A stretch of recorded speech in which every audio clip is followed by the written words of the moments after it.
Good morning everyone. I am Devesh Verma and I am going to teach you this one. Now, before we start with today's lesson, I want to talk about something which is going on in our surroundings, which we can see in our day-to-day life and on our televisions. Now, you must have observed that nowadays there's a lots of tension between India and China, and that is basically about the borders. On the other hand, we also have some issues with Pakistan, and that too is also related to the borders. Now, these issues or these problems are not new. If you go down in the history, long time back, I should say 1914, or even prior to that, I should say, yes, even prior to that, there were countries who wanted to make other countries their colonies. They wanted to expand their kingdom. They wanted to have as many colonies as possible. And the only reason why they wanted it was to carry out trade on a large scale and to earn lots of money. Now, in those days, there were two countries who had lots of colonies throughout the world. One of them was, yes, Britain, the ones who were ruling us. Yeah. The British had so many colonies throughout the world, and on the other one was actually France. The French also had lots of colonies throughout the world. Now these two countries were actually having so many colonies throughout the world that I can say that almost 1/4 of our world, or the number of countries that we have today, were actually their colonies. 1/4 of them combined together. At that time, few other countries also sort of having the same idea, and one of that country was Germany. Now this country, Germany, also thought of carrying out expansion. It started sending its traders and sailors to different parts of the world to carry out trade, and slowly but steadily thought of increasing their colonies, forming more and more colonies and trying to give a big competition to Britain and France. Now these two countries, Britain and France on one side, slowly, they started feeling inferior to Germany, because they thought if we do not put an end to Germany right now, in future it may have more colonies than what we possess. And this is when the problems start. In Europe, slowly and steadily, most of the countries, they thought of having their own colonies. And this is what led to the World War. Now, when they led to the World War,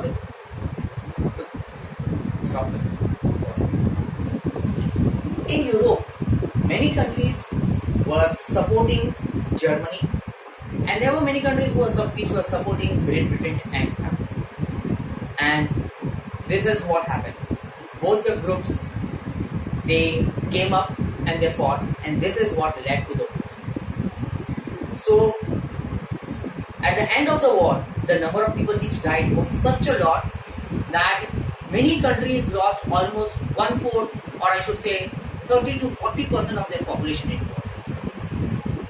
To make sure that the war didn't take place further, many organizations were required. Such organizations which are made by powerful countries and which will make sure that such type of world war will not take place in further.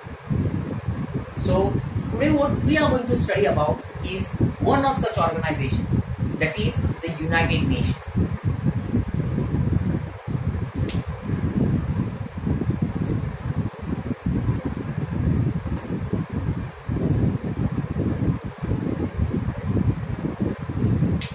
The United Nations, which we normally know as the UN, is a big organization, and initially the major reason why it was formed was to make sure that in future no more wars take place.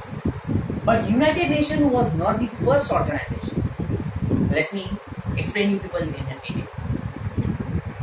After the First World War, many powerful countries, they came together and they formed a League of Nations, a group of nations, I should say.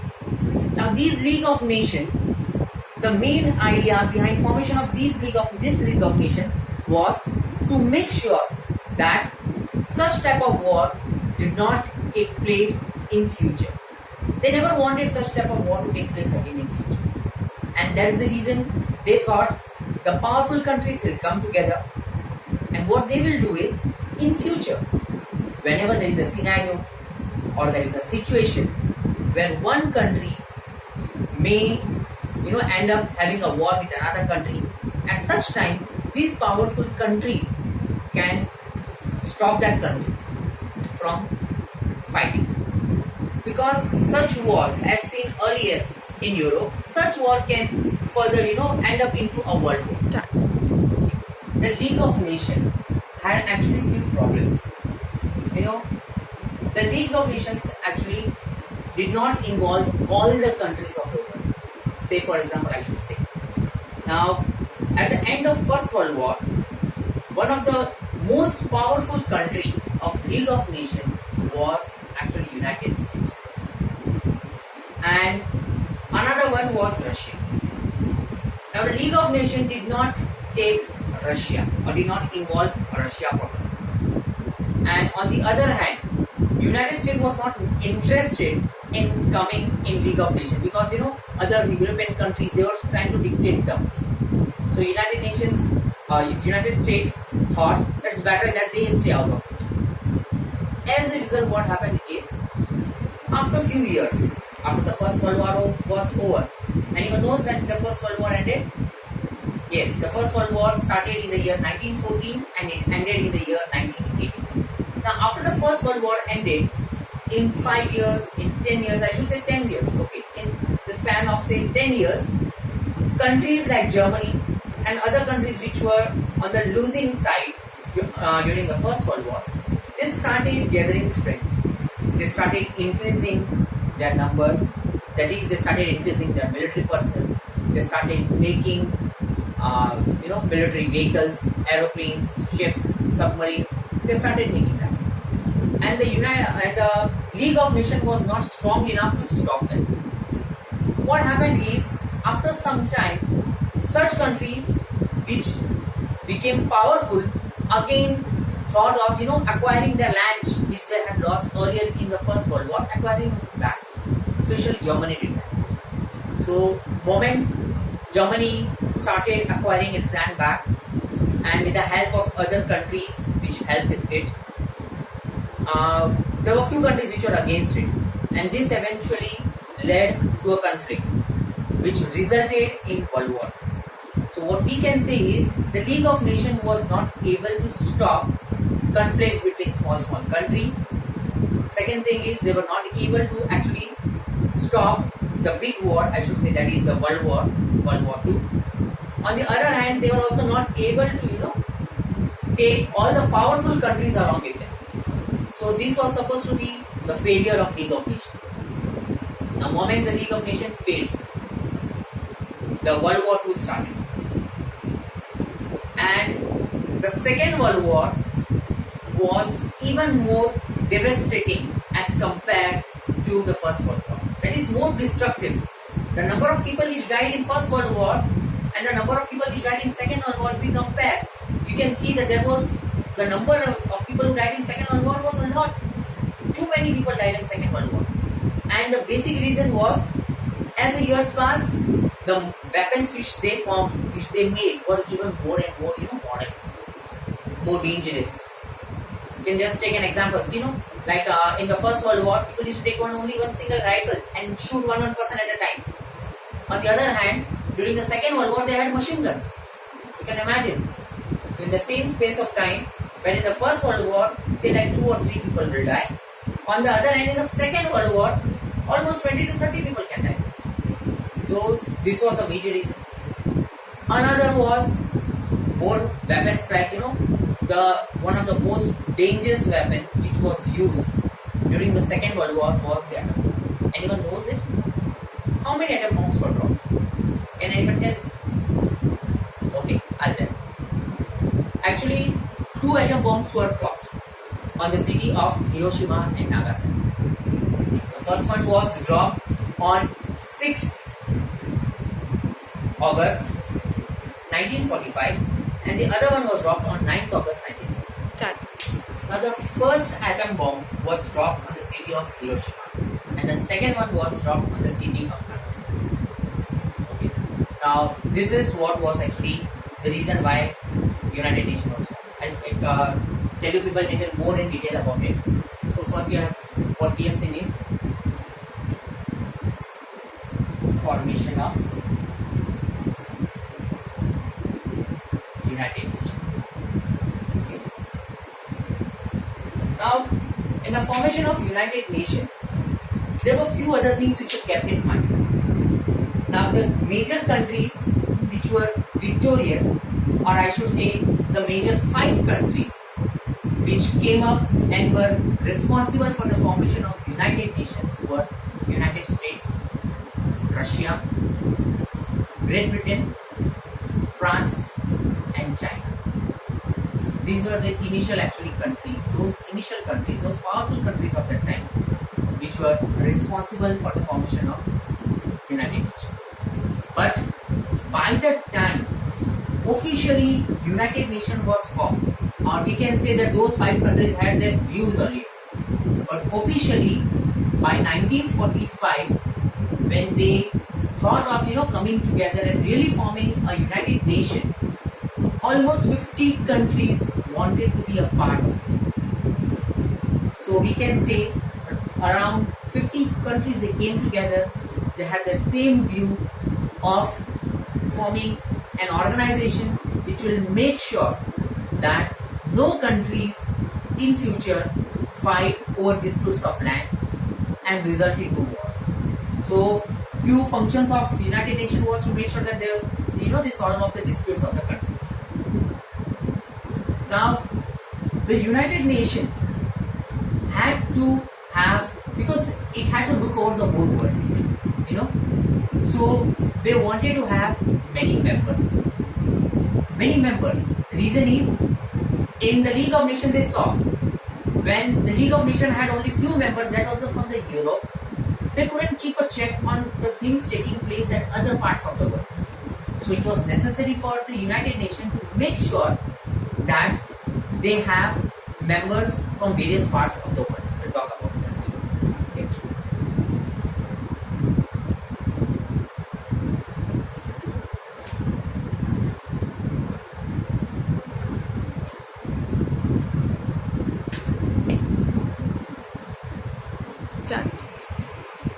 Now initially when they started, I said that they had almost like 50 people, 50 members of 50 countries which were interested in becoming a part of United Nations.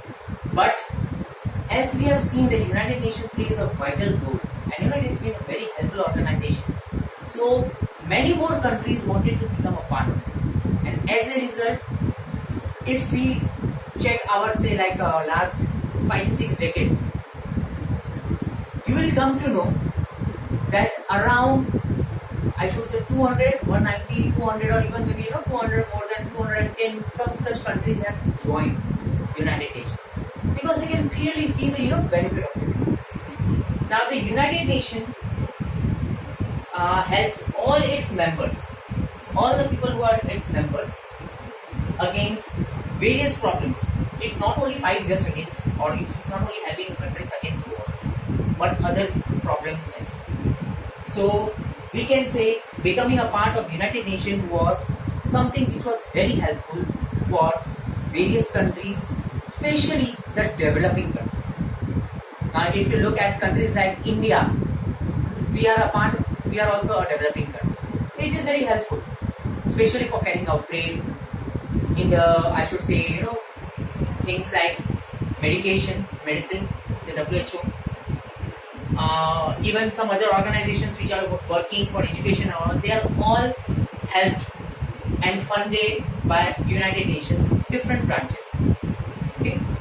So what we are going to do is, we are also going to now focus on the objectives of United Nations. There are various objectives of forming of United Nations. We will talk about that. We will see in detail how initially when United Nations was formed, it had only one view, that is to stop war.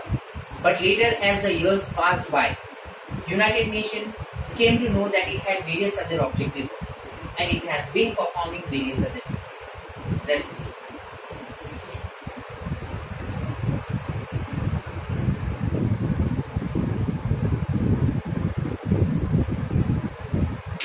Now we are going to talk about the objectives. The objectives which were there behind the formation of United Nations. As we spoke earlier, or I should say, the most important objective behind the formation of United Nations was to maintain international peace. See, that was its priority. Making sure that internationally means it was not just Europe. See, the League of Nations only focused on those countries which are in Europe. Okay, then that's the reason it was not successful. Where countries like China, Japan, and all these countries which are outside Europe, they initially started their fights and which later on, took the fight came from the east to the west. So one of the major objectives of United Nations is to make sure that internationally, that is globally, there is peace. They work behind it and they try to make sure that such conditions or such situations are not. Now, if you talk about the other objective of United Nations is to develop friendly relations.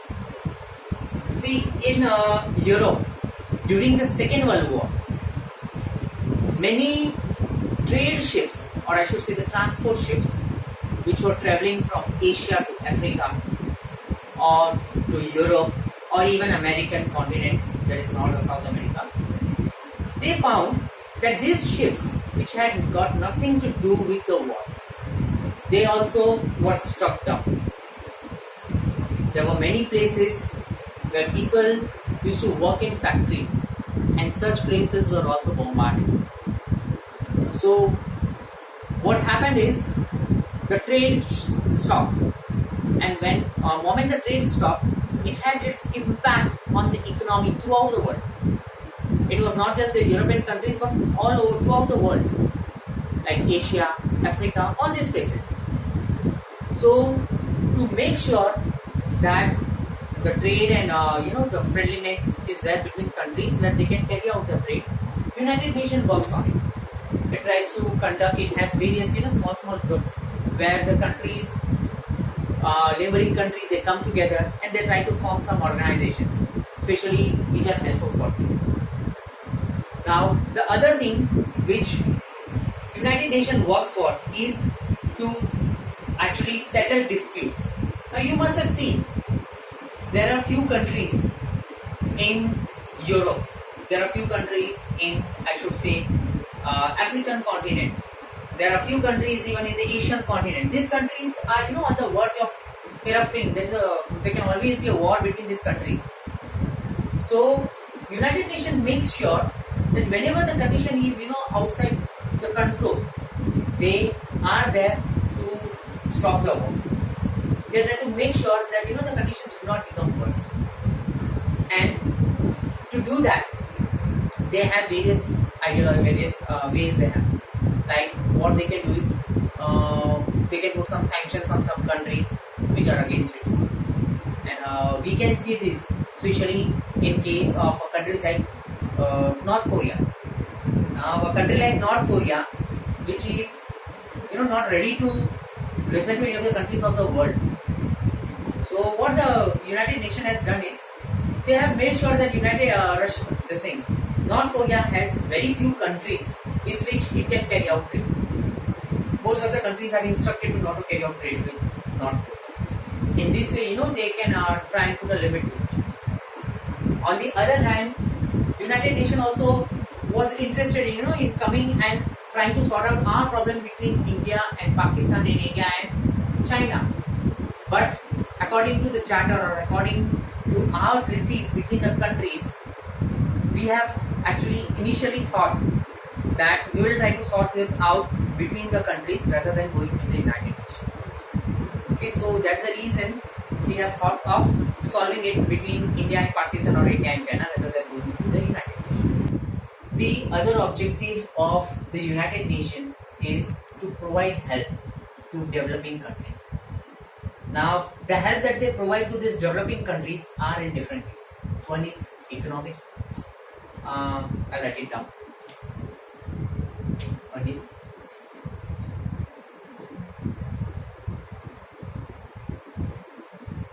now, when I say economic, what does that mean?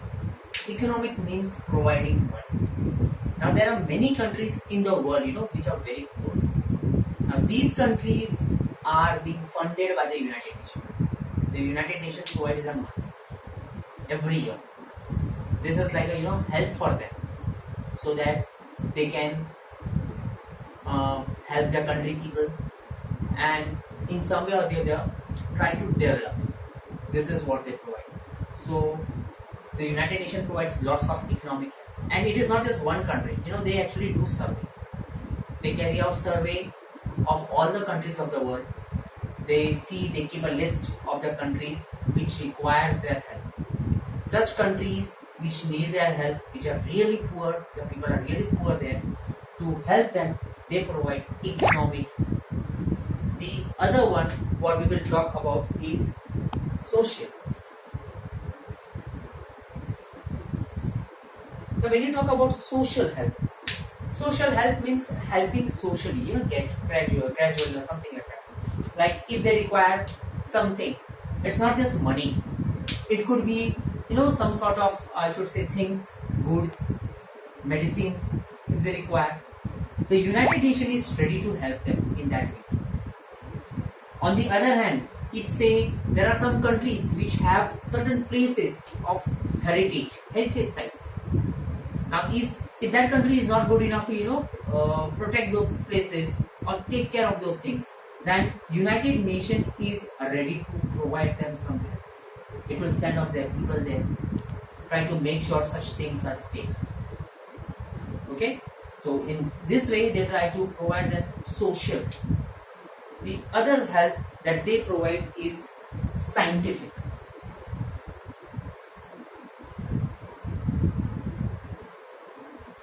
See, today's time you must have seen where COVID-19 is spread throughout the world.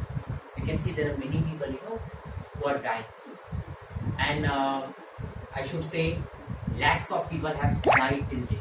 Lakhs of them. So many people have died. Now, these people which have died, the main reason why they died was there was no medicine for it. So, United Nations has one of its organization which is specifically paying more interest towards such scientific researches. The one which you normally know as the World Health Organization. It is also a part of United Nations. So United Nations provides monetary help by carrying out various scientific researches. And after carrying out scientific research, whatever medicine, whatever thing they have found out, they try to share with those countries. See, the countries which are rich, which are actually, I should say, developed, are having that much money, they have that much fund, they have that much money to carry out the development. But when we talk about developing countries, these countries do not have the money, they do not have technology. So, World Health Organization, pays attention towards such countries. Now, what we are going to do is, we have seen what we have seen till now. Till now, we have seen the formation of United Nations. That is why it was formed. We have also seen the members of United Nations. Yes, where I told you initially it started with 5 countries, then it became 50, and later on, it went down to say somewhat like 190, 200, 210. It's going, it's increasing day by day. And then we also looked at the objectives of United Nations, the various objectives: economic, social, scientific. Apart from that, it was like making sure that the countries do not fight, solving out their disputes, creating good relation between countries. These were the objectives of United Nations. Now we will look at few of the organs of United Nations. So now we will see various organs of the United Nations.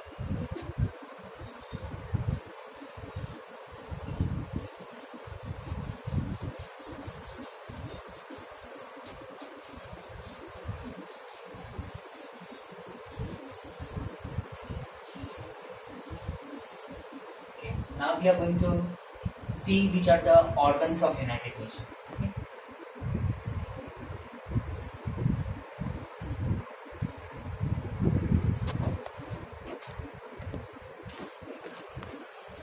The first organ of United Nations is General Assembly.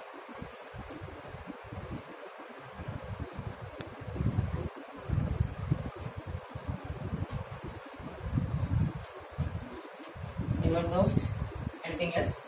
Any other organ? Yes, it is a Security Council.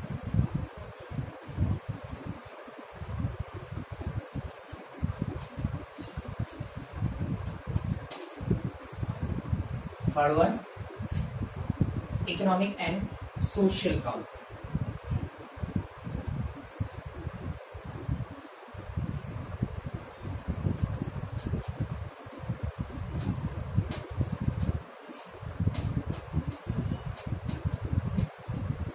Next, the fourth one is Trusteeship Council.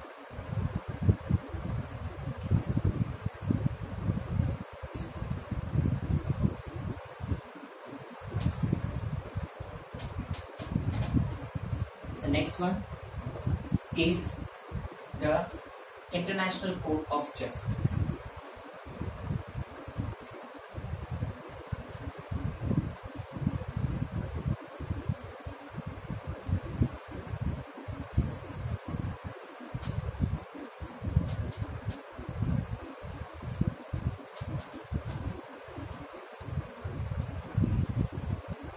And the last is the Secretariat.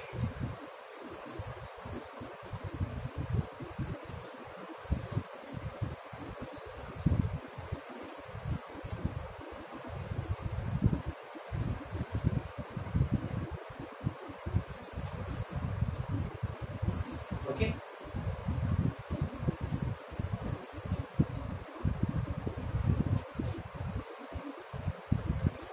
So these are the basic organs of United Nations: the General Assembly, Security Council, Economic and Social Council, Trusteeship Council, International Court of Justice, and last one is the Secretary.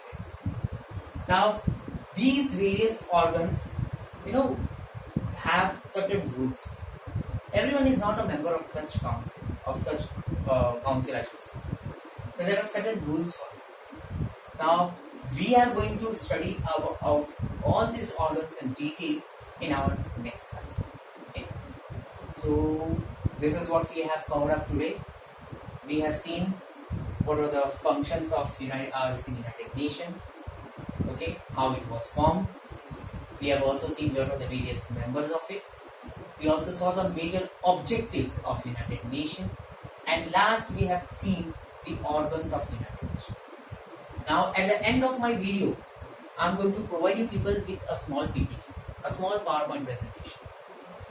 You people will have to go through that small PowerPoint presentation, which is basically based on the same thing what we have seen. But go through it properly, as at the end of the video, that is a PPT, at the end of the PPT, I'll be providing some questions for you. And you have to write down the answers. Is it clear?